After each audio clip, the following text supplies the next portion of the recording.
been a weirdly quiet week at the Smith house, Brad. Yeah. Is that out of the norm? Well, no, I mean, Norm's not here either, but no, my daughter in some California fifth graders, maybe all of them, I don't know, maybe all of them that their districts pay for it is maybe how it works. Go to this thing called outdoor ed for a week where they go to a disused summer camp. There are a bunch of high schoolers there as counselors, and they like work with naturists. Nope, not naturists, naturalists. Naturists are something different, I think. Wait, is that a thing? Hang on, now I need to know. I think that's the preferred term for nudists, but I'm not sure. Anyway, yeah, you sure? A lifestyle of practicing non-sexual social nudity in private and in public. Yeah, so naturalist, just a naturalist to learn about the outdoors, and they usually go to like for us, they went down to Pescadero, which is like redwood groves in the coastal mist forest, the whole thing. I can never hear Pescadero without thinking about Terminator 2. Anyway. Wait, when did they talk about Pescadero in Terminator 2? That's where the state mental hospital is that they bust out of. God, that is a long drive from LA. Is it? Because it's like 30 minutes south of my house. They got that chopper. Arnold doesn't have to sleep either. He can just kind of. He just drives the pickup truck. Terminator can just drive straight through. Yeah. So anyway, we've been here with like single, no kids, which is the first time that's happened in like 10 years. Yeah. She's gone to sleepovers and stuff for a night or two, but like, it's never been where I can't talk to my daughter since she was able to talk. Is it like communications blackout? Like, you can't just call if you want. No, it's Pescadero, so there's no internet or really limited phone. But yeah, like they only call you if there's an emergency, you need to come get them or something bad happens. So like calls is good news. No news is good news. Yes. Yeah, but indeed. it's parents will get this. It is profoundly weird, I'm sure, to not be able to like just say, "Hey, good night, kiddo," and so she comes back in like 4 hours. I'm pretty excited. We get to hear all about it. I'm sure you just got to take a deep breath before they leave and just be like, "All right, I've got to play it cool. I've got to just." Everything will be fine. I'm sure everything will be fine. When the school bus, so the kids were really excited because they rode a school bus down there, and like we aren't a school bus district, so none of these kids had ridden school buses before. God, that's right. Took a second for that to sink in for me. Yeah, because like growing up in the South, school buses were how everybody got to school. It's like the quintessential public school experience. Yeah, but also all the kids were super stoked about getting to get on the school bus because they'd never had that experience before. And the parents were all like, big tears. And then we all went and got coffee afterwards, which was nice. But it's interesting because I bought for her, to make this a little bit about technology, not just about being a dad. Before we went, they were like, you can take a disposable camera or like send a cheap digital camera. I was like, wow, I can't believe they still make disposable cameras. That's shocking. And then I went to look and see what a cheap digital camera cost. And for like $30, you can get a 44 megapixel camera with admittedly probably a terrible UI. It is very clearly just a smartphone sensor jammed into a box with a battery and a memory card slot. And like, it looks like a UI that, I mean, honestly, Brad, I think if you and I sat down and spent 2 days on it, we could probably do a better job. I believe it. And it like has like, but the pictures were like not bad. Tolerable. Is it of a brand that you had ever heard of? Oh, no. Okay. No. Good, it's, I will tell you what brand it is. And did it come from, what is the AliExpress that you were, your competitor, I should say? Temu. Temu. Yes. It was, I needed it late enough. I forgot to order it, so I did not have time to order from Temu. And honestly, my experience with other stuff bought from Temu does not lead me to believe that it was a good choice. Yeah, we still need to revisit the $6 handheld game player. Well, I think we should do a review roundup. Maybe I'll bring the $6 handheld game. God. It's been sitting on my desk for 2 months. So I mean, I'm bracing to find out that there's something absolutely awful about Temu that we shouldn't be talking about Temu because of. But B, every time I go to Temu, I just think we need to do an entire episode on it. Because I went to Temu and typed digital camera. Yeah, for $13.81. Yep. What do you get? It looks like a Canon. Was it like EOS or what was the Power Shot? Elf? Or was it Elf or Power Shot? Like, remember the Canon from like 15 years ago? God, was it 20 years ago? So I found my old Canon from 15 or 20 years ago, the day after she left. Oh, that's a bummer because that's probably, well, actually, I don't know. It might be quite dated at this point. It's a 6 megapixel, but it's not a CMOS sensor. It's a CEC sensor. No. What was the other one? CCD. So the pixels are bigger. So it looks pretty good. Okay. Just close the loop here. It looks like one of those classic Canon digital cameras. It even has the Canon font, but instead of where it would say Canon, it just says camera. It says camera in the Canon font. That seems right. This was a Senine digital camera. It came with 2 batteries. Okay. Yeah. So, and a 32 gigabyte SD card that I immediately threw in the trash because I was pretty skeptical of it. That might be for the best. Yeah. Excited to hear how these pictures turn out. I just hope she remembers to take a picture.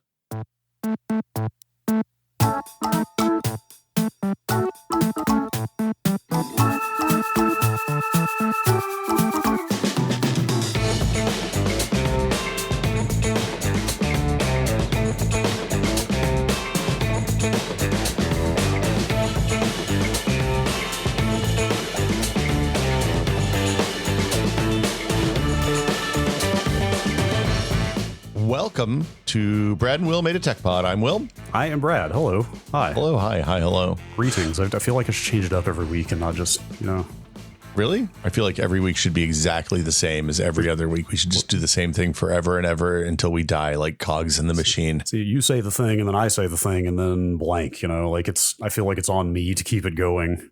Oh, so you're saying the forms of Canley must be observed? Sure. Yes. I watched Dune the other night while I was cleaning out my closet. Like I had it on in the background and I was like pulling out old clothes and discarding old t-shirts. Wait, which Dune? The new one. Oh, okay. I like both Dunes a lot, but the new one is a good listener, it turns out. We watched the old one. I saw it for the first time a few months ago.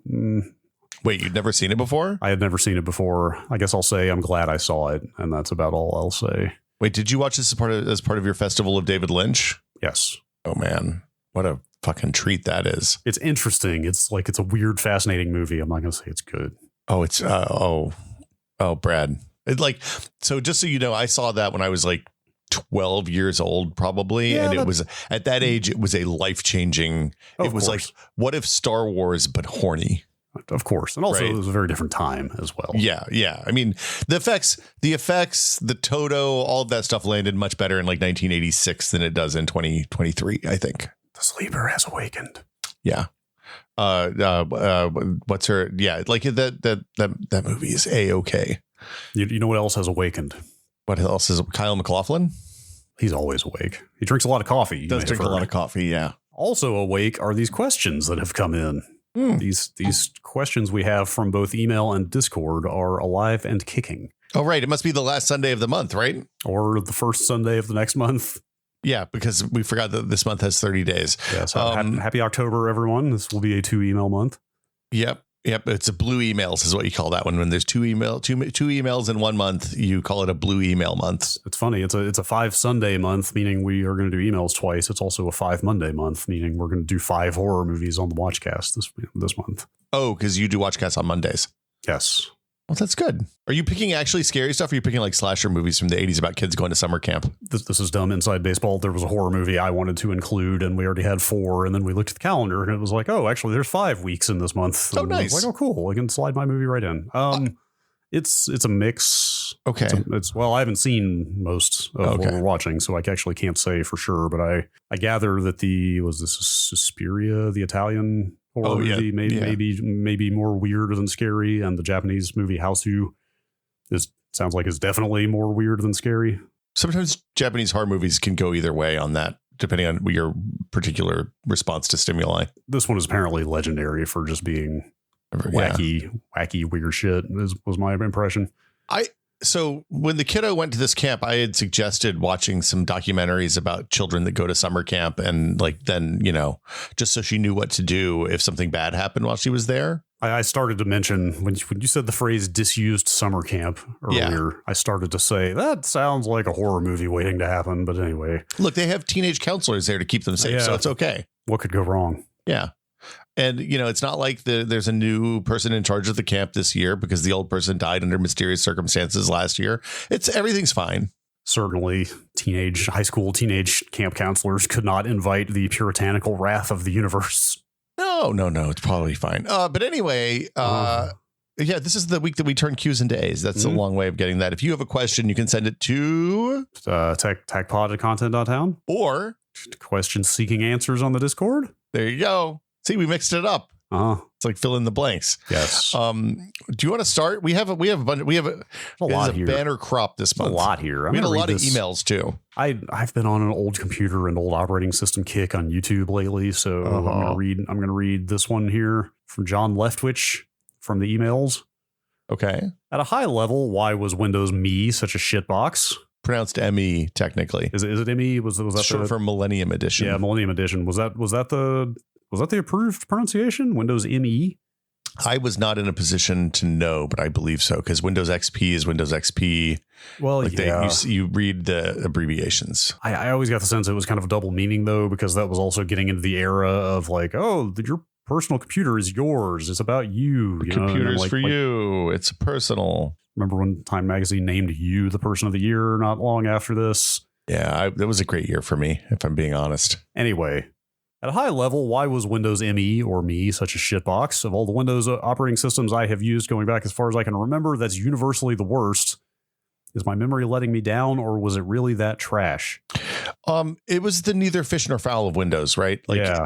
They took out all of the things that you needed to run old stuff, like the command line shell and all that, but it also didn't have the stability of a Windows 2000 XP NT kernel. That's exactly it. And like also literally driver support for it was challenging because they weren't particularly good at driver support at that point yet.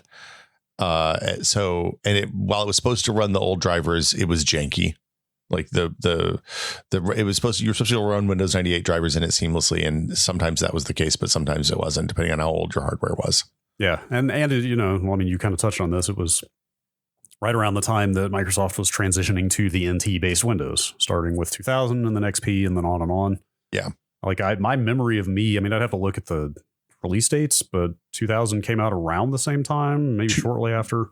I think 2000 came out before, actually. It may have just been the beta, though. May have been before. I remember when Me came out, I was like, man, what an also-ran this is. Like, they are clearly already moving to the NT stuff. Like, this just feels like the worst of both worlds. Like, why does this even exist? And I feel like it got retired very quickly, didn't it? Didn't it last like less than a year? So ME came out after Windows 2000. Yeah. Windows 2000 came out in March and Windows ME came out in September of 2000. Oh, wow. Like I reviewed both of them for Maximum PC, I guess. Maybe we should go look at those at some point. My memory of 2000 was it was like still pretty nascent, like driver support was not amazing, and it still felt a little bit like you were running an enterprise OS on your personal desktop. I think it wasn't until XP that it felt like, okay, this is just a real consumer Windows for everybody. Yeah, that was very much the case. Like if you were trying to do stuff with it, that if you were trying to run hardware with it that like would have had workstation drivers for Windows XP, Windows 2000 was fine. If you had like a Sound Blaster card and multiple cores in your computer, Windows 2000 was challenging. Yeah. Yes. So, although, frankly, though, I ran NT4 on my machine, so going to 2000 felt like a vacation. It felt amazing. Yeah, the big jump for 2000 was that you could get Direct 3D.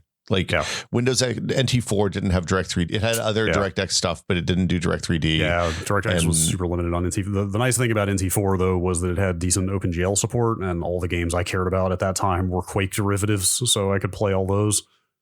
Yeah, you're using that OpenGL to glide wrapper, probably. Yeah. I feel like I remember, like even like sound subsystems were different on NT4. Like you had to do some weird stuff to get sound in games and things like that. Well, they didn't. The priority sound stuff didn't exist in NT4, so it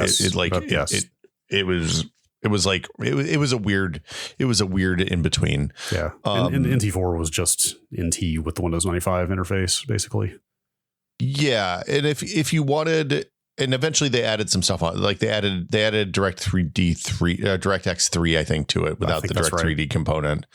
But it was janky. Yeah, but it was the only bastion for people who couldn't stand the 90X Windows anymore, but also didn't want to run Linux. Not that Linux was viable at the time. Or if you had a multi-core machine, right? Like that. Yes. Remember, this is also the era of the BP6, right? Yes. Where you could take two Celeron 300As and jam them into a gigantic 8-bit workstation board and get the dual core computing. The golden age. I mean, I definitely did not have that, but that's the golden age.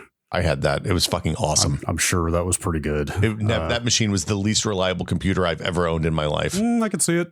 Yeah, I could see it. But, if you wanted like true multitasking and all the stuff of a modern operating system, that was kind of your option. Just to be clear, a Celeron 300A was like $108 CPU, and you could overclock them from 300 megahertz to 500 megahertz. So it's like a 450. It was a 50% overclock. Yeah, 450. 300 to 450. Yeah. So you could go to 500 if you lived a little bit on the edge. Okay, well, that's 450 was like basically guaranteed. 100% of units out of the box would do 450 stable. 450 was easy. Yeah. So like what we're talking about is a dual CPU dual overclocked, incredibly cheap processor, basically workstation board. So for like $500 you could have two CPUs and an NT workstation, but Windows 95 and 98 and ME didn't support multiple CPUs. So everybody was dual booting back then. Yes, there was a lot of that sort of thing back then.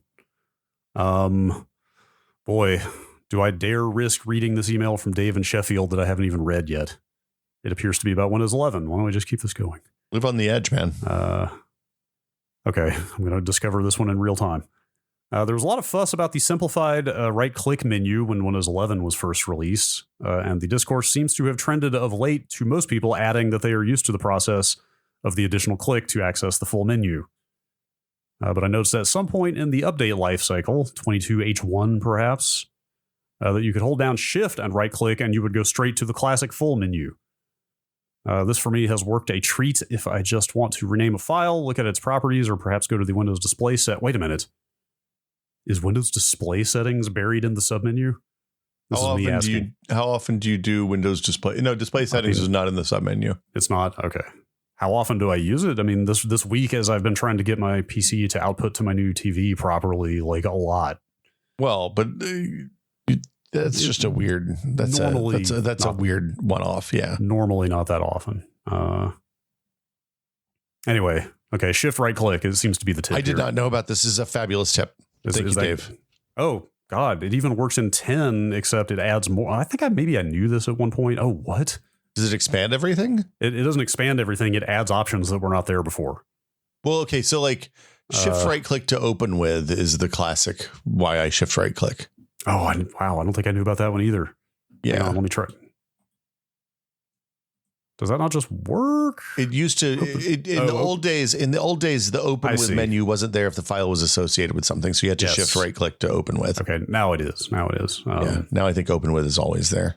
I think we talked about before shift right click on taskbar buttons is also a winner. I think we've mentioned before, but that one will get you things like minimize all windows and restore all windows, show all windows side by side, like a lot of cool window management stuff. That's a good one. Anyway, there's a hot little Windows tip for you, mostly a Windows 11 tip, but I'll tell you, if I shift right click the desktop, I get such options as open Linux shell here in Windows 10. Ooh, so we got fewer tips in response to the tips episode than I was hoping for. I was hoping for a whole cavalcade of hot new tips, and mostly people were like, "Oh, I hadn't heard those." Are you chastising the audience? No. I'm just saying, don't hold your tips in reserve. You got to use them when you know them. Hit them because microsite might take them away. Yeah, hit us with them. Rather, that's what I'm trying to say. We won't tell anybody. We'll just keep them between Brad. It'll just be Brad and I enjoying your tips. We won't share them with everybody. I'm gonna hoard all of the tips. I'm going to be so much more productive than everyone else. It'd be like a dragon for tips. Let's see. Brendan from Ontario. Ooh. During the switch from 1080p to 4K, I remember seeing charts explaining how close you'd have to sit to different sizes of screens to be able to appreciate the upgrade, assuming you have 20/20 vision. I'm not surprised that 8K doesn't matter to people because the average room doesn't have space for a suitably sized TV where you could even notice the difference, never mind the budget.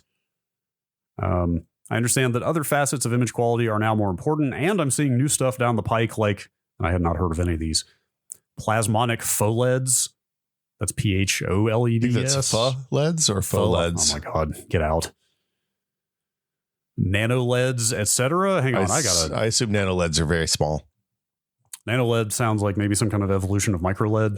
Maybe, yeah. I'm guessing. That reads. Plasmonic faux LEDs. Is that a real?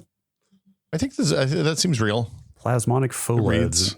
Increasing OLED stability is what this white paper says. The next generation of OLED emitters. Plasmonic faux LED is the next big thing in OLED TVs. Plasma's coming back, baby. Huh. Interesting. And now it's monic. Hang on, now I have to type nano LED in here as well. Sorry, I didn't even need to nano do LEDs are just really, really, really small micro LEDs. Here are a bunch of other articles describing nano LED as also the next big screen tech.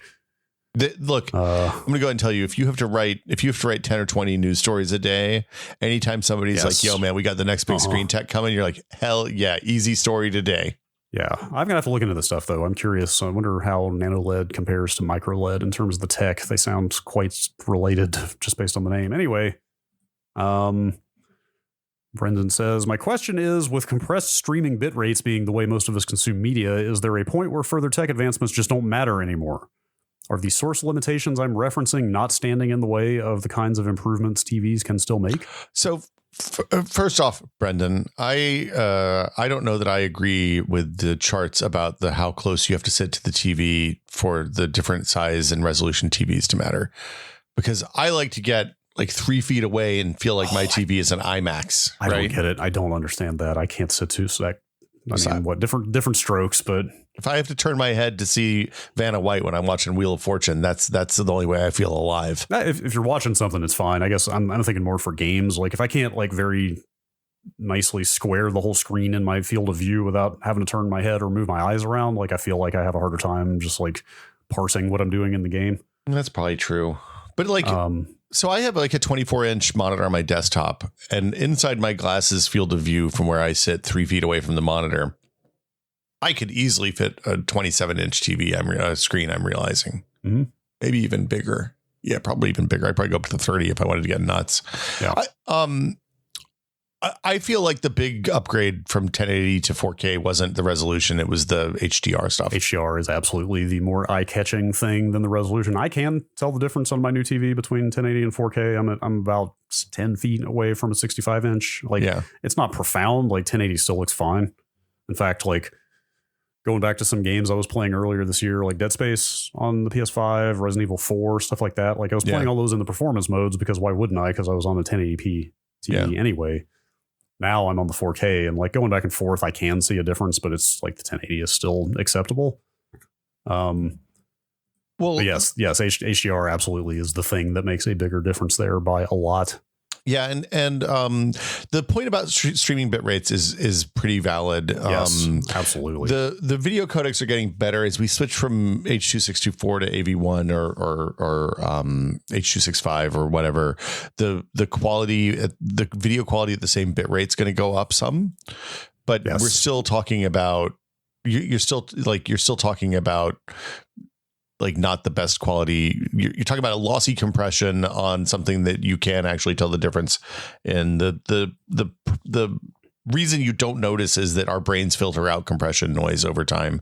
Like if in the DVD, we've talked about this before, but in the DVD era, I could not see MPEG-2 compression artifacts at all anymore after a couple of years. And now when I go back and watch an MPEG-2 video, my brain is screaming at me that there's blocky chunks all over the video. Yeah. So. I cannot believe how long we have stuck on 264. I just looked it up. That spec was published in 2004. Well, yeah, it didn't get popular until Blu-ray hit in 2007, though. Yeah, well, that wasn't even that long. I mean, that is still 16 years ago. I mean, it's just crazy how long it has stuck. I know that like there's a lot of inertia because of because they require hardware support for decode and encode now. Both hardware adoption, although like most things support 265, I think, or at least unless it's like a very cheap streaming box or something like that. But then like Jean-Baptiste said on the FOSSPOD about VLC, like there's also the royalty licensing issues around a lot of modern codecs that have also held things up. So, nobody wants to pay, and so. But then, like AV1 is the solution to that because it's license free or it's royalty free. Then now we have to wait for everything to support that. So lovely. Did we talk about next gen TV here? I know we talked about it on Next Lane or Ramblecast. No, what's next gen TV? Next gen TV is ATSC 3.0.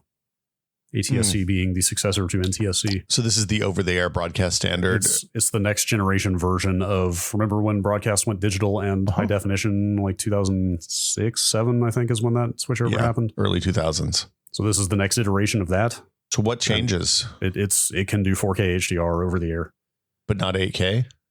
I doubt it. Is HD only broadcasting 1080p? Is over-the-air TV only 1080p still? So this is to the point of this email that I was going to make.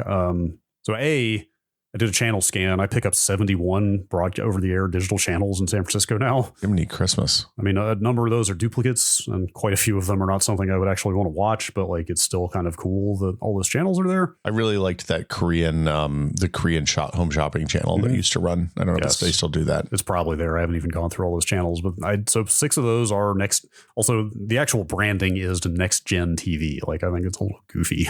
There's a logo and everything. Next Gen TV. It just sounds it's going to be Bill Gates' favorite TV standard for sure. Extreme, like cheesy 90s branding. Anyway, I get 6 of those channels, and at least 2 of those are still broadcasting 720p over that 4K capable spectrum. You know, like I think 1 out of the 6 does HDR. None of them are above 1080p. Like most of them, like the actual content is still very compressed. So it's like, the capability is there, but they are doing nothing with it. Well, you think about it, like the cost of upgrading the TV studio infrastructure. It's not like they just have a machine with OBS running on it. Yeah, of course. Like it's expensive, so I get it. But you know, like the point here is extremely valid. That like nothing except like I went on a spree of going around downloading like Dolby Vision and like LG OLED demo material. Very high bitrate 4K HDR stuff when I got the TV, but those are all just files I downloaded from those vendors and put on a USB stick because it's basically the only way. I mean, you could buy a UHD. Like I could go buy a UHD disc of something and put it in my Xbox if I really wanted to see like nice high bitrate, high quality stuff. But 99% of what's out there not great. Does the PlayStation not do UHD discs? Oh, it does too. It does, but it does not do Dolby Vision. Oh, of course. That gets into a whole other subcategory of picking platforms and formats. Once you get a TV like this, is like I tend to play most stuff on the PS5 by default, but now I'm certainly thinking more like, should I get the Xbox version instead? Because that's got the better HDR. So when we were in Palm Desert this summer and I had set up the TV to work the right way, Gina at one point was like, I don't care if it's the best possible standard it can look like. I just want it to not annoy me and just work. And I was like, okay. And I set it to just do stuff automatically and everything was better. Automatic is good. Should we talk about universal remotes? I'll read this one real quick here from Nathan. I bought an RF based Logitech Harmony maybe a decade ago, and it's been excellent at wrangling my various devices and systems. Unfortunately, after years of getting chucked and abused by toddlers and maybe by me too, it's slowly starting to die. Following your very helpful August HDMI episode, my TV is looking rather old as well. Sorry. So I'm considering a new TV, new 4K streaming device thing, and some kind of new receiver as well. How do you handle the multiple remote situation? I haven't looked into this in quite some time. It seems like these days people just rely on one of their factory remotes to just control everything else via HDMI CEC. That strategy seems to be implied by most reviews and or discussions I've looked at lately, but I haven't found an explicit description about how most folks use their remotes. So that is exactly how to do it. Yeah, that's what I set up for my parents before I left town, and they love it. Like they absolutely they rave about it. Like even my dad, who had they had a Harmony as well. Like he didn't even want to touch that thing and did not love the Apple TV remote. But then I set everything up where you only have to use the Apple TV remote. Like he he requires zero help to just turn everything on and find the thing he wants to watch now. Yeah, so the HDMI CEC thing works better the fewer devices you have connected to the TV. Yeah. For consoles, generally, if you use it it'll turn on the TV and the receiver, whatever else you have in the chain, and then when you turn off the console, it turns off the TV and the receiver. I think both the PlayStation and the Xbox let you configure that, so you can have it stay on if you want, and then it'll just turn off when the timeout runs on the TV 5 minutes later. But that feels wasteful to me, and also that means the receiver stays on basically indefinitely. Oh. But like I don't. So the HDMI CEC support varies widely based on what the box you have is too. Like the Amazon Fire TVs, I haven't actually tested a new one in a really long time, so they may be better at it now. When they were first and second generation, they were terrible at it. The Apple TVs have always been really good. So I buy the Apple TVs because of that, and because of the fact that they don't run a bunch of ads on the menus. Yeah, it seems the Apple TV specifically seems very reliable from what I used of it before I left. And everybody getting new TVs here. This is the season. Right. I'm going to move on to the Discord questions here. Here's a question from Warbird about the old TV. Here we go. Over under on Brad getting rid of the old TV is currently at 1 year. Will, over or under? Wait, you didn't get rid of the old TV when they brought the new TV? No. You have two TVs in your living room? They didn't offer to take it away. That's not a service they provide. Did you buy it at Costco? No, I bought it from Amazon. Oh, if you buy it from Best Buy, they'll take the old TV when they bring the new TV. Interesting. What are you going to do? Put it on the sidewalk? Do the classic? Probably going to Craigslist it, I think. So I tried to Craigslist one of these because I had to replace my Panasonic about 6 years ago. Wait, your plasma? Yeah. Wait, what are you using now?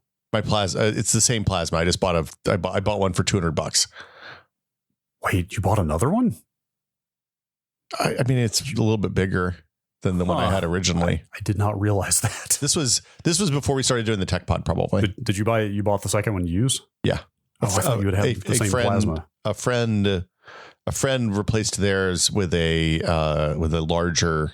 I see. With an OLED, and I was like, "Hey, mine's doing that wine thing. Does yours wine?" They were like, "No." And I was like, "I'll call it off and take it for you for yeah." Anyway, okay. But I got rid of our old one though. I couldn't get anybody to come get it to pay for it. No, I was like, "Hey, wow. I started at $500 thinking it was a good deal, and it was not a good deal." So by the time it got down to like I was like, I put it on for $150 or something. And then I was just like, somebody called and was like, "Hey, my apartment got broken into. Is there any chance you can make me a deal on this?" I was like, "If you come haul it off and I don't have to carry it into your car, it's yours." Yes, that's probably what I'm going to end up doing. Like I might throw it up there for $100 just to see if it's possible, but it will just be like, "Hey, free TV." In retrospect, probably putting it up for $100 weeded out the cranks. Sure. Sure. Yeah. I can see that. I mean, that's interesting to hear because like those Panasonic plasmas and also the Pioneer plasmas from around the same time were kind of legendary for a while. So I wondered if there would still be some like weird devoted fan community of people who are like trying to kind of like the way CRTs are rarer, like people are trying to buy up the remaining plasmas, but maybe not. This probably was before that would have been possible. Does your TV have component inputs? The new one? Yeah. Definitely not built in. I think I might have read that there's some kind of breakout cable you can get or something. Yeah. Do it, but I can't remember. Yeah, I'm like that's the other thing I'm a little worried about. I might have to buy a Frame Meister to play like my old Xbox, my old GameCube games and stuff. Oh, I think you'd probably want to go retro tink at this point. I think that's probably the gold standard of analog upscaling. But I have to buy a box, basically, is what you're saying. Yes, probably. I'll check. I'll take the under. Now. I'm going to take the under on Brad getting rid of the old TV in less than a year. It's sitting in the kitchen right now because there's nowhere else to put it. Like it needs to go. Like it's big enough that it's going to annoy you into getting rid of it. It's not like the chair you can push off in the corner.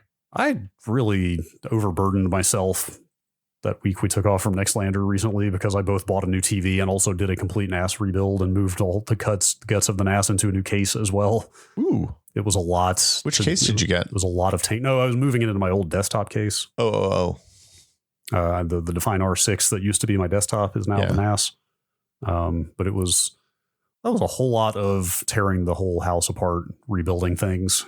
Yeah, we took advantage of my daughter being away to clean the house from top to bottom this week, and we did about 30% of what we thought we were going to do because we've got a lot of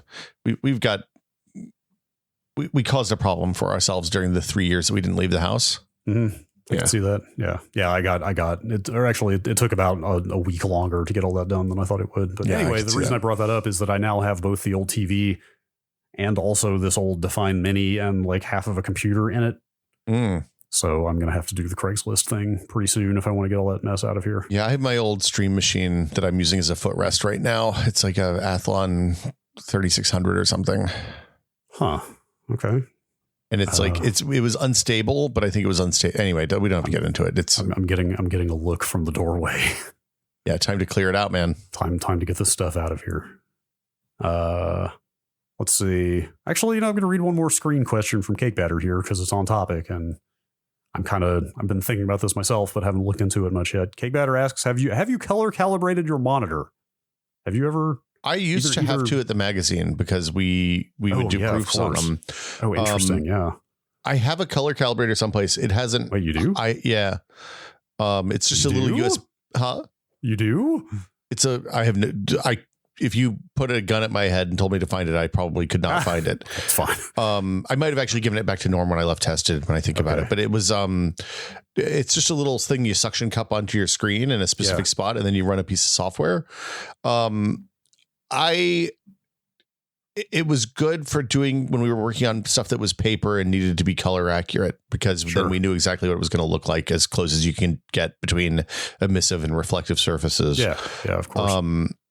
I don't find it important. Like most monitors seem to have color profiles built in these days, so it hasn't been an issue. Yeah, monitors and TVs. Like that was, in looking at all the Arting's TV reviews, like they go very hard on color accuracy. Well, I guess most TVD reviews do. Yeah. And they talk about like I think they said my model is like 80-something% accurate out of the box, and so far I've just lived with that. Like I've been staring at the calibration menu since I got it, going like, should I try to figure out the white balance here? Should I actually worry about the colors, or should I just leave it where it is? I don't know. So like I'm looking at a white, like one of the ways you can tell if your monitor's calibrated pretty well if you have two monitors is by putting a white window and span both of them and see if one looks like a different color white than the others. I was just doing that because I have two identical monitors. They're both 27-inch Asus monitors here. And yes, pure white looks pretty different across the two, like at the exact same color and brightness settings. Yeah, like color temperature is different, like the brightness is slightly different. I have two different monitors, and my bottom monitor is a little warmer. I honestly, like, none of this matters if you turn on the thing that makes the monitor more warm at night and all those, like there's a whole bunch of stuff that it doesn't matter. The other thing about color calibration that most people don't know is that you have to keep the room lighting the same when you do that if you want it to be actually accurate. Like there's a bunch of, like, it's basically, unless you're going to do all the other bullshit to make it work right, it's kind of a placebo thing for the most part, or if it makes you crazy. Yeah, I think I'll probably just let it ride, frankly. Yeah, I was going to say, also probably color calibrators are like $20 on Amazon. The one that we had was $300. Yeah, see, I assumed that it was like well, actually, I'll go back even further. I was thinking back to the days when you kind of like had to hire a professional to come in and calibrate your TV, or maybe that was only something that rich people do. No, you could always get the home service tech to come do that. We did that. We did a story about that at Maximum PC once. Okay. It was fine. It didn't, one person could tell a different, like we did an AB where we had two identical TVs set up and had them calibrate one and left the other the same. And most people preferred the one that was set up to the showroom mode. Interesting. Yeah. I could see it. So it looks like they're like $50. I don't think I care that much. The handheld one is $250. I've kind of always leaned toward, does it look good to me? Does it not look weird? That's probably fine. Well, I think the Data Color Spider, which is the one I used to have, is still the gold standard, it looks like. Mm-hmm. Oh, Spider 10 Pro. Why would you name your product Spider? It's SPYDER because you're spying on the colors. Still. Look, man, I'm bad at naming stuff. Fair. All right. Here is a good question from Beware of the Leopard. Is it crazy to still not trust devices like phones and laptops with my fingerprints? That's a complicated question. Yeah, I assume it's even more complicated by which device you're talking about, because I'm sure different manufacturers have different levels of buttoned up security. Yeah, I mean, like that, for example, the Apple stuff, all the biometric stuff lives on the device and doesn't get shared upstream to the cloud. Yeah, and in fact, it lives in that secure enclave that they built in. That, like, basically, assuming everything works right, I guess any barrier can be breached in the right or wrong circumstances. But theoretically, the data, like your health and biometric stuff on Apple devices, isn't even accessible by the rest of the system. Yeah, generally. The fingerprint thing, like I always, I don't know. I get why people are consider this highly proprietary personal information, because it is. Yeah. But at the same time, if you traverse the real world and you don't wear gloves all the time, it is really easy to, like, you're leaving fingerprints everywhere, every single day, everywhere you go. Sure, but they're not as easily tied to your identity as they are when they come off of your device. Well, I would argue that it's probably easier for me to follow you and watch you, open your front door and lift the fingerprint off of your front door than it is for me to get a fingerprint off of your device, even with a subpoena. Right. Probably. It's honestly, and if you're talking about law enforcement, it's easier for the law enforcement to literally arrest you and compel you to give a fingerprint when you're booked than it is to get the fingerprint off of the device. So I'm not super, like, I don't find myself super concerned about that stuff. Sure. Yeah. I don't know. I don't think it's crazy. I don't, like I said, I get it. It's not something I worry about. Yeah. Personally. I mean, there's only one way to be sure. If you're worried about it, then the only way to be sure is not putting them on there in the first place. Or you could cut off the tips of your fingers. Mm-hmm. 10 little stumps. Yes, you could do that. I think the professionals just burn off the fingerprints. No. Have to actually. It turns out I learned this at the FBI museum. If you try to remove your fingerprints by filing, sanding, or burning, you just leave yourself with a much more identifiable, distinct fingerprint than you would if you had a fingerprint that was a normal ass fingerprint. Some kind of unique scar tissue pattern or something. Yikes. Yeah. Like John Dillinger acided his fingerprints off or something, and was notorious for being easy to tell his fingerprints because he still left them. They were just real janky looking. Criminals never win. I can't beat the FBI. Let's see here. Question from hashtag 2 emojis that must be bunny fiend. I think that's bunny a bunny crimes. fiend. Yeah. Yes. Should I trade my double wide 42U rack for a commercial pizza oven? That is wow. Perhaps the most tech pod ass question I have ever heard. Also, do they make double wide racks? Yeah, because you could that you can. It's two 42U racks stuck side by side to each other. I'm looking at a picture. It is literally just it's not an 84 wide rack. Single width. Yes. Well, the 42 is the vertical number of mounts, but yes, you're right. There's a divider in the middle. So man, I'm going to argue. I thought I wanted a regular 42U rack. Now I need a double wide. I'm going to suggest that you can pile your computers on top of each other without a rack, but you can't make a pizza in a 42U rack. Okay, somebody has to have made a rackable pizza oven. It would be so fucking hot. Yeah, that would be pretty. It's like you want the pizza oven to be 500, 600 degrees Fahrenheit. It's going to be that you don't. Yeah, you don't want your hard drives next to that. It's too hot. No, you don't. Man, I don't know. I mean, that is the rational response here. I remember at some point in the past, I want to say it was Jimmy Kimmel, but it was one of the late night hosts was doing a tour of their house, and you got to the kitchen and he had just a full ass, like pizzeria style 6 foot wide pizza oven in there. And I have never, like, it was the first time that I was like, maybe being super wealthy would have some positive side effects. Yeah, I would totally do the pizza oven. Yeah, I guess. Look, I'm living just fine without a rack right now, Brad. Yeah. I mean, that occurred to me as I was doing this NAS kind of transfer to a new case. I was like, I'm doing all this work to move it into this bigger case, but like the second I could get a rack, I would probably just want to get a rackable case, right? Am I actually going to use this? But then, you can get. I assume you can just get shelves for racks, right? You could just get like a nice sturdy shelf to put on like the bottom mount and like pile things on that. Yeah, because like you think about like routers and stuff like that maybe don't have wings, right? I have a rackable Silverstone case in the garage someplace, but the problem is that like it was not. They don't have enough. It's like the size of the what was the video thing that we used at Whiskey?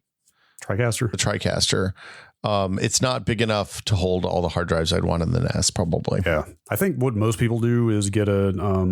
Is that a backplane? I don't know what the term is. Like it's just a giant thing full of hard drive bays that you would run.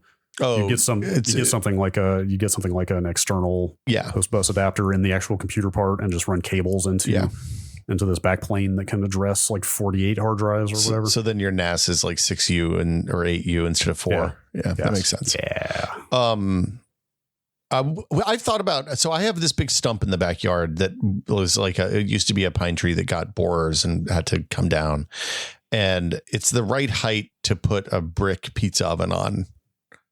And the only thing that's stopping me is like a wood-fired brick pizza oven. The only thing that's stopping me is I'm a little hesitant to do a wood-fired pizza oven, given our fire situation here and how dry it is most of the year. Because there's a little bit of ash that comes out the top, and I don't want to burn the neighborhood down. Yeah, but that would be fun. Speaking of felled trees and stumps, did you see this legendary tree in the UK got cut down by a vandal? That kid, they should just encase him in lucite and put him on the place where the tree used to be. Man, I had never heard of that tree before, but that was certainly a striking scene. It was a nice looking tree. It didn't deserve what happened to it. Also, apparently that tree is like 300 years old. Yeah, well, big trees, it turns out, pretty old. Yeah. Especially a sycamore, an old classic tree. Yes. Okay. I had a question and I've lost it. How fast can I find it again? Talk amongst your. Do you want to do this Grant question? This is a good one. I think that's the one I was going to do, actually. I scrolled away from it. Here we go. Grant asks, why is Unity unpopular among Will's people these days? My son is trying to make games and has been doing it in Unity so far. If it's on the downswing, I might suggest he learn something else. I assume he's asking not in the context of Unity's shit policy decisions, but more the actual software engine tool itself. I think it's both. I mean, I don't think you can extricate one from the other because Okay, so if you're learning, it's one thing. If you're learning, you want to use the tools that people are going to be using when you I guess like when you're a kid and you're learning, there's different ways to learn, right? Like if you're learning and you want to go work in the games industry, you learn something that is going to be a viable skill that people will hire you. So you don't want to go learn Game Maker when nobody who's making commercial games is using Game Maker to make games. That's like a hobbyist / indie first time thing, right? Unity for a long time was where people went to make indie games, right? And there's a lot of YouTube nonsense where people are like, this has the Unity look, blah, blah, blah, blah, blah. But those people are dipshits and don't know what they're talking about for the most part. What they're conflating, like using the stock lighting model or whatever with like an entire framework for making games. The problem with Unity for commercial stuff right now is that their business terms are in flux in a way that makes me not want to invest hundreds of thousands to millions of dollars in a project on that platform. Yeah, that's for sure. Even though, I mean, it seems like this walkback was pretty widely accepted, but it's still like the damage is done. Yeah, they fucked up beyond all recognition, and like nobody who's looking at engines to make their next game should be looking at Unity at this point, which bums me out because Unity, like they was fairly priced and it was a good product for a long time. I mean, like a common sentiment I saw in the wake of the shitty policy rollout was a bunch of people who use Unity saying like, hey, part of the reason this sucks so much is because I like working with Unity. Like, here are 5 reasons why I think it's a good engine and quite, streamlined for the type of development we do. And, X, Y, and Z. Like, fair number of people like pretty happy with the actual product. We built Foo on Unity because their networking stack was easier to use, and they had more robust plugins for networking than Unreal had at the time. If you're learning these days, I mean, you can sign up for an Unreal developer account. It doesn't cost anything either. You can download all of these, but it kind of depends on what they want to do, right? If they want to make 2D games, there's better tools for that. If they want to make 3D games, Unreal is pretty amazing. Like a stock Unreal 5 project with the shooter base project in it. Like you can have an open world going with trees and plants and cliffs and the whole thing where you're sculpting the world and you build you're running around with the stock guy shooting at boxes in like 3 hours. Jeez. The one thing I will say is I think if I was a kid starting out and learning, like 5 years ago, I wouldn't have said, hey, use Blender, learn how to use Blender to make your 3D assets. These days, Blender is pretty viable. And like Godot is in a, I think that the Unity stuff is going to push Godot to a place where the virtuous open source loop is kind of ticking over in a really good way for them. So sure. I'm excited about it. And then Epic and Unreal wasted zero time squandering the perhaps undeserved goodwill that they got from the Unity kerfuffle, because like a week after everybody was like, well, you Unreal has decent terms and is easy enough to work with, like maybe check that out. And then they laid off 800 people. Oops. Well, I mean, I think my takeaway from the Unity thing, honestly, is all of these contracts for shrink wrap licenses we've signed for the last 3 decades have said we can change the terms. We reserve the right to change the terms of this agreement at any time. And up until this point, nobody's really done it in a hyper damaging way like this, because they're like, people will be pissed off at us. We can't do that. Unity tested the waters, and other people took note, I assure you. So like, At that point, the only defense against bad shrink wrap license terms is, hey, just use the open source thing. So, I think that we might see a swing back in the other direction from using these prepackaged things. Now, the thing you lose when you go to Godot or something like that is you don't have the massive asset stores that are attached to Unity and Unreal. So I mean, the stuff you can get from I can buy scans of trees to put in an Unreal 5 game that I don't have to do anything for. I just scan them, and then Unreal 5 kind of munges them down to be game friendly.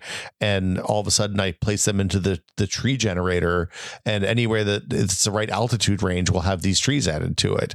And like, you don't have that kind of turnkey stuff with Godot at this point. I mean, it'll come over time, but it's not there right now. So you're going to work slower, and it may be that taking on the license is the risk is worth the risk involved with taking on the license is worth the money saved having to build a million trees yourself. Yes. I have to assume that the virtualized geometry stuff that Nanite does in UE5 is going to come to every engine eventually in another form, but it's probably going to take time. It was a big investment on their part. Absolutely. So. Like kind of in the same way that like mega textures were a big tech push, and then now everybody uses virtual texturing in some way. Yeah, something similar. It's that's more technical than I probably am capable of talking about, but I am my assumption is that getting that performant on the range of hardware that Nanite runs on was probably a pretty hard challenge. Oh yeah. I don't mean it'll be anytime soon, but maybe like 10 years from now or something. Yeah, I mean, now it's one of those things that now that people know it's possible, somebody else will figure out another way to do it. Yeah, for sure. That's exactly it. Much in the same way that, like, I mean, going way back, like, it kind of reminds me of like Unreal. Like, Quake was this massive leap forward for game technology, and then here is Unreal 2 years later doing all the same stuff. Right? Yeah, but Nanite solves a specific problem that is unique to the Unreal store, where people who can make 3D assets for film upload them to the Unreal store and don't realize that you can't have a 32 million triangle fence post. And also this, I think they built Nanite because it was easier to do that than say, hey, this model has 32 million triangles on it. You probably shouldn't use it in games in the store. What are the just like the basic storage requirements of an extremely high detail mesh like that? It's just a couple of megabytes. They're not big. Is that it? Okay, so that's not a big deal. Yeah, because like it's all just point data, right? Yeah, the 3D meshes are just points with connections to other adjoining points. It's triangles, descriptions of triangles in 3D space. And then whatever. This is probably way over both of our heads. I was just kind of thinking about what the memory footprint of that sort of thing is, but obviously nanite, that's what they're abstracting, so that's not a problem. Well, yeah, and my understanding is the way it works in Unreal, like the neat thing about it is I don't have to know how this works because you just import the thing into Unreal and then it generates the asset that works in the game, right? Like I don't know. You don't have to know how it works, but I mean, somebody on our team knows how it works, but it doesn't have to be me. And I can just go download something from Sketchfab and jam it in the game, and it just works. Unless you have the particular disease of desperately wanting to know how everything works. I will tell you, working in a game for a while will cure you of that because it's an infinite number of holes to walk down. Yes, I absolutely understand that. Let's see. Question here from, is this a Finnish first name? I believe we've talked about this before. I never know how to pronounce J's in Finnish, assuming. Yeah. It is? It's oh, no, that's Swedish. Sorry, I don't know about Finnish. Swedish Juso, I'm just going to say. I apologize if I should really brush up on that pronunciation. Should I install Home Assistant on my i7 9700K TrueNAS scale machine that is currently my NAS and Plex server, or just get a Home Assistant Yellow? What is TrueNAS Scale Linux? TrueNAS Scale has good Docker support, so you absolutely could just get your feet wet by just going to get the Home Assistant core Docker image and firing it up on your NAS.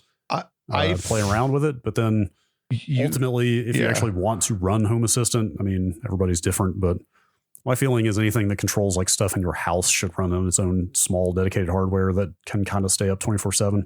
Well, and then the other benefit is that there's stuff on the Raspberry Pi / Home Assistant Yellow. Home Assistant Yellow is a box that you put a Raspberry Pi compute module into, and it has the radios and stuff built into the box. Yeah. The benefit of running it on the Pi is that you get access to the store and some other stuff. Yeah. So at the software level, the terminology is that's Home Assistant OS. Yeah. And so Home Assistant OS either it takes over your entire Pi or Yellow or whatever you're running it on, and that's the only way to get all the Home Assistant features. Like even the Docker image, like the manual install, like I run the Docker image. Anything but Home Assistant OS is missing certain features.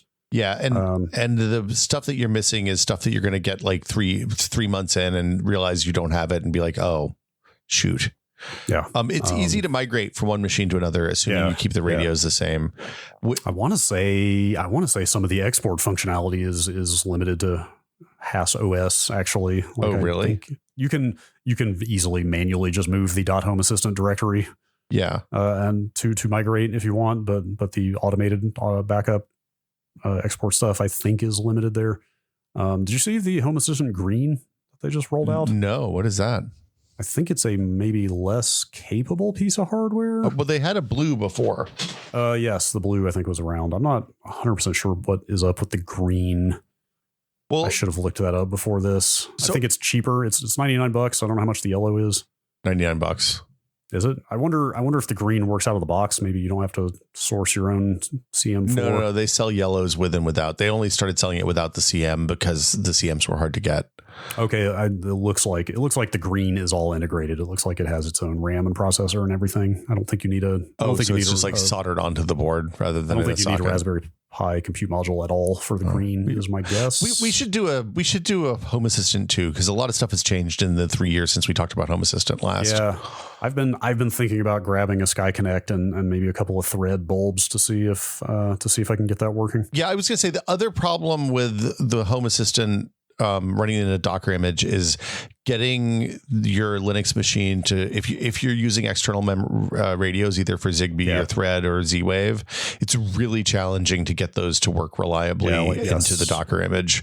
You have to pass the USB port over, and like it's not ideal. You really have to know what you're doing working with hardware in Linux, especially if it's containerized, passing those devices through from the sudo file system. So that's that's a lot of Linux knowledge you need. Whereas if you put it on the like, whereas installing Home Assistant to a Raspberry Pi, you plug the SD card into your Windows or Mac machine, run the Raspberry Pi OS installer, and then hit the button and you're good to go. Yes, which I think is why if I do get a Sky Connect, I'm probably in for a world of hurt because I am stubborn and don't want to give my entire Pi over to Home Assistant because I run other stuff on there.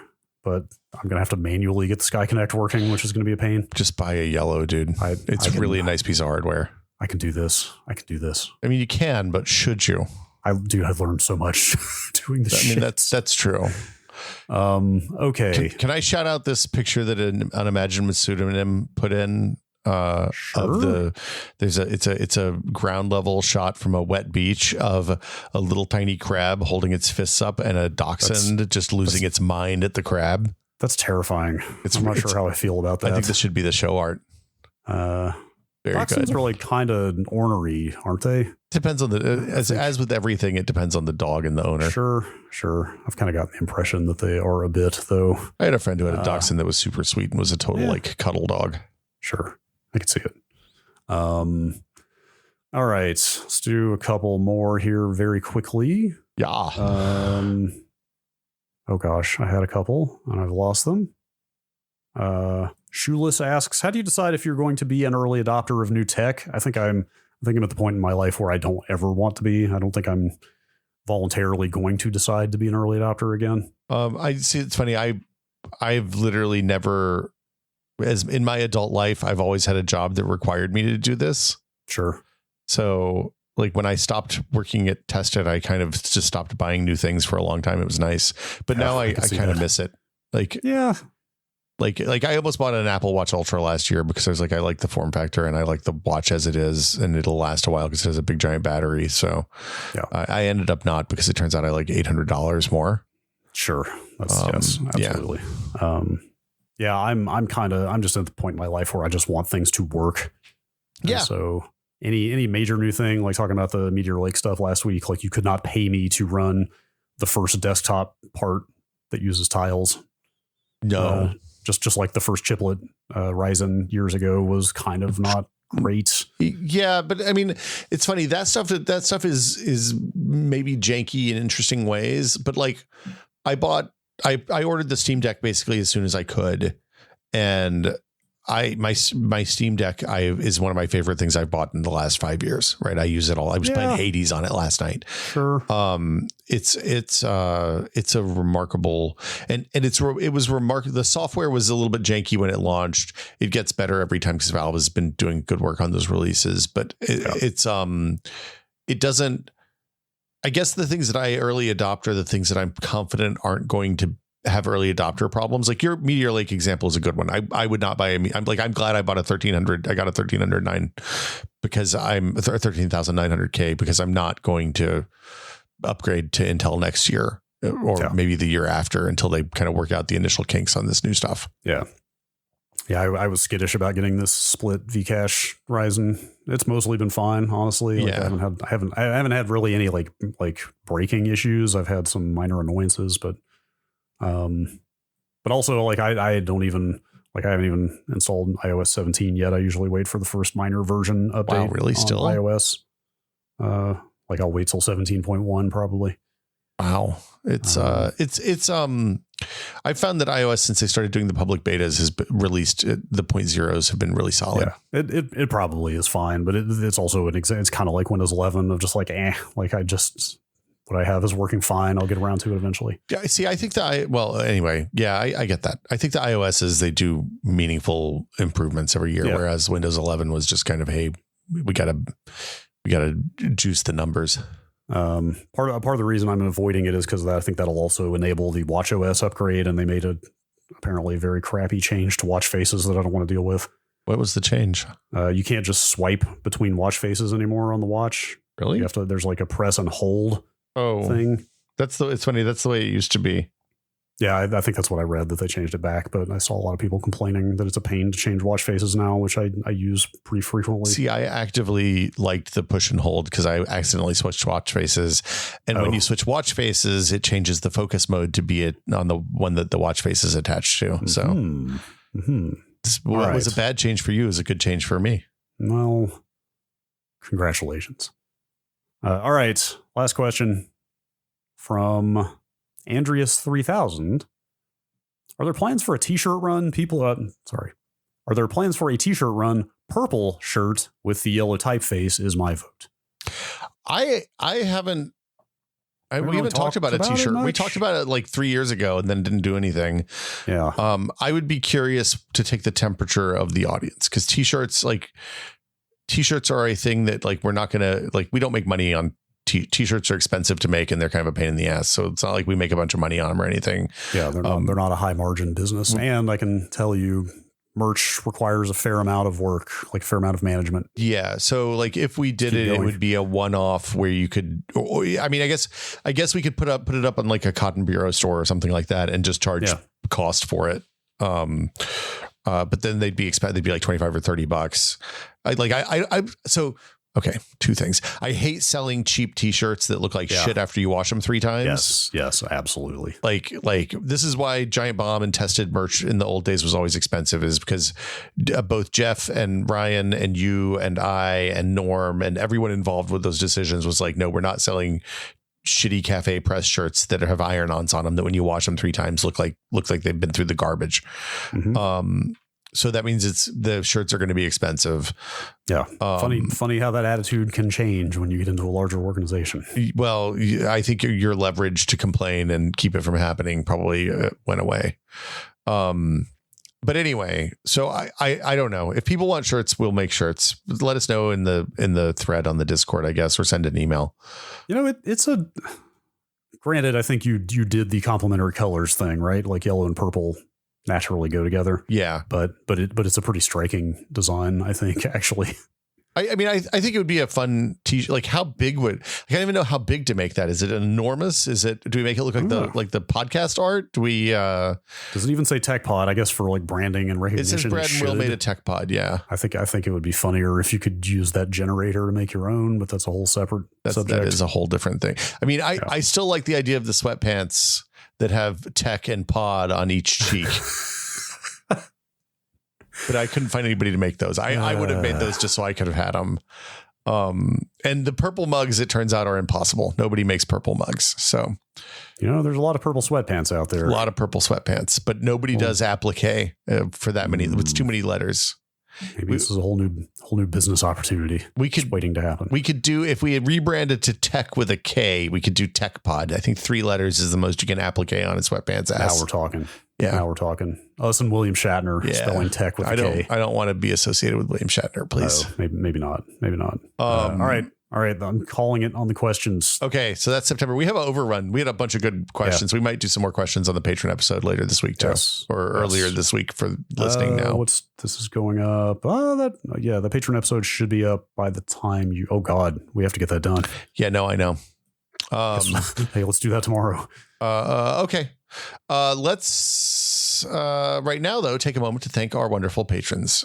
So Brad and Will made a Tech Pod. CH is a 100% listener supported show. We don't put ads on here to annoy people into subscribing for the Patreon or anything that people or to sell mattresses. I don't want to sell mattresses. I don't even like I don't want to have to talk about. Do you like mattresses? Nobody wants a mattress at the end of the day. Well, I want one. Yeah, I'd probably be fine. I'd sleep on the floor. You'd be stiff for a week or two, and then you get used to it. But if you would like to learn how to support the show, you can go to TechPod. Nope, that's not it. Wait, go on. You can go to patreon.com/techpod. There it is. Again, it's patreon.com/techpod. And for $5 a month, you can support the show. You get a fabulous patron episode that's exclusive to you, the patrons. Mm-hmm. You can get access to the cornucopia of information that is the TechPod Discord, which is where I learned about the tree that got cut down in Sheffield, England. It's a sycamore, I believe. It is. Yeah. William Wallace planted it, is my understanding. I don't think that's actually true, but it's on Hadrian's Wall. So he could have. And you can hang out with people like Brad and me and our other fabulous patrons. So you should check it out at patreon.com/techpod. And every month we thank our patrons. Every week we thank our patrons. So thank you, patrons. Thank you, patrons. But a very special thank you goes out to our executive producer, to your patrons, including Andrew Slosky, Bunny Fiend, Paddle Creek Games, makers of Fractured Veil, David Allen, James Kamek, Joel Krauska, Jordan Lippett, Just Wedge, Nick Johnston, Pantheon, makers of the HS3 high-speed 3D printer, and Twinkle Twinkie. Thank you all so much. We appreciate you. Yes, we do. And I guess that will do it for us this week. We'll be back next week with another edition of the Tech Pod. Hope you all have a great week. We'll see you then.